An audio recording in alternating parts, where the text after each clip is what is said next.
Hi, it's Janet Napolitano, Secretary of the Department of Homeland Security.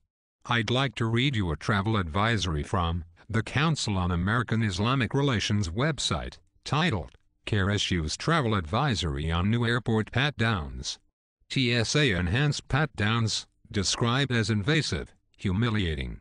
November 10, 2010, 4:03 p.m. CAIR, the Council on American-Islamic Relations, today issued a travel advisory for airline passengers who may be subjected to new Transportation Security Administration enhanced pat-downs that many of those who undergo the procedure describe as invasive and humiliating. The advisory comes after two of the nation's largest pilots' unions urged commercial pilots to avoid both full-body scanners and public pat-downs. Pilots have compared the new pat-downs to sexual molestation. A union for flight attendants has expressed similar concerns. Travelers are being asked to educate themselves about the new policy and to know their rights if asked to undergo security pat-downs. CAIR's advisory is particularly important for Muslim travelers leaving for or returning from Hajj, because of concerns that they will be singled out for secondary screening by security personnel. CAIR offices have already received complaints, particularly from female travelers who wear hijab, about being subjected to the new pat-down procedure.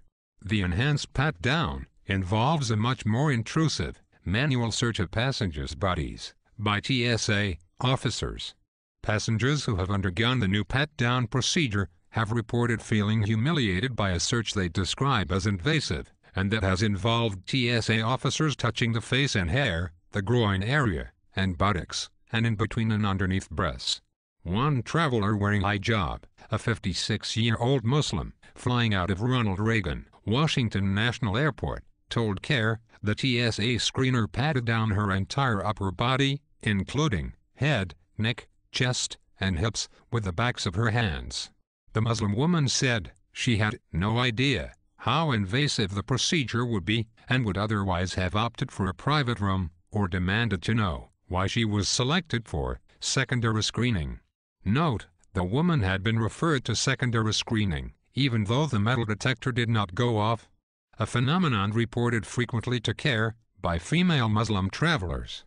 Beginning earlier this year, the TSA began using full imaging scanners in airports. In February, CAIR supported a statement by a prominent group of Muslim scholars that the full-body scanners violate religious and privacy rights. As of August 2010, passengers who opted out of the full-body scanners were subject to the enhanced pat-down. In light of the growing concerns about the invasiveness of the new enhanced pat-down procedure, CAIR offers the following recommendations to Muslim travelers. If you opt out of the full-image body scanner, you have the right to request that the manual search be conducted in private. It is your right to be screened by an officer of the same gender. The TSA states, in its head-to-toe screening policies, it is TSA's policy that passengers should be screened by an officer of the same gender, in a professional, respectful manner. If you experience any disturbing incidents with the new pat-down procedure, particularly if you feel you have been subjected to religious or racial profiling, harassment, or unfair treatment, immediately file a complaint with the TSA and report the incident to your local CAIR chapter. Special recommendations from Muslim women who wear hijab.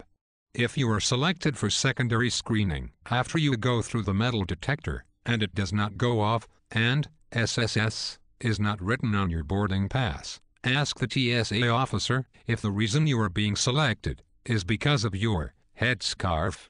In this situation, you may be asked to submit to a pat-down or to go through a full-body scanner. If you are selected for the scanner, you may ask to go through a pat-down instead. Before you are patted down, you should remind the TSA officer that they are only supposed to pat down the area in question, in this scenario, your head and neck. They should not subject you to full body or partial body pat-down. You may ask to be taken to a private room for the pat-down procedure. Instead of the pat-down, you can always request to pat down your own scarf. including head and neck area, and have the officers perform a chemical swipe of your hands. If you encounter any issues, ask to speak to a supervisor immediately. They are there to assist you. So, after reading CAIR's website, I am considering changes to the procedures to address the issues raised by CAIR, an organization whom a federal judge just recently confirmed has connections to Hamas.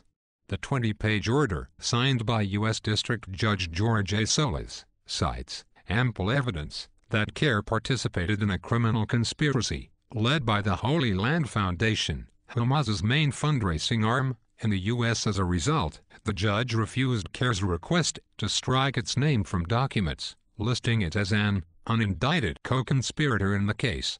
Just thought I would mention that. Thank you.